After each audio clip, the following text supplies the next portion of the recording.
ఇప్పుడు ఆ శివలింగము ఒక గుర్తు. ఏమంటే అది ఒక గుర్తు అయితే దానికి శక్తి ఏం లేదు, అది ఒక గుర్తుగా మనం పెట్టుకున్నామంతే తప్పించి అది నిజంగా శక్తివంతం కాదా అని మీరు అంటారేమో. శివలింగానికి ఉన్నటువంటి శక్తి అసలు లింగ స్వరూపంలో ఉంది. ఎందుచేత అంటే శివలింగం ఎలా ఉంటుంది, ఇలా ఉంటుంది కదా, గుండ్రంగా ఉంటుంది.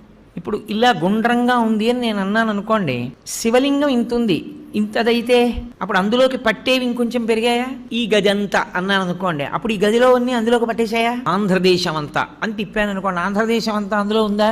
అలానే తిప్పుతూ ఈ బ్రహ్మాండం అంతా అన్నాను అనుకోండి, ఇప్పుడు ఈ బ్రహ్మాండం అంతా ఎందులో ఉంది? అందులోనే ఉంది. అంతా ఎందులో ఉందో అది లింగం, అంతా ఎందులో పెరుగుతోందో, అంతా ఎందులోకి కలిసిపోతోందో అది లింగం. ఇప్పుడు పరమేశ్వరుణ్ణి యథార్థముగా సూచించుటకు గుర్తు శివలింగము. కాబట్టి కంటితో కనపడినది కాదు, ఇది సర్వవ్యాపకమైతే ఇది చుట్టుకుంటే నిజానికి దీనిలో ఈ బ్రహ్మాండమంతా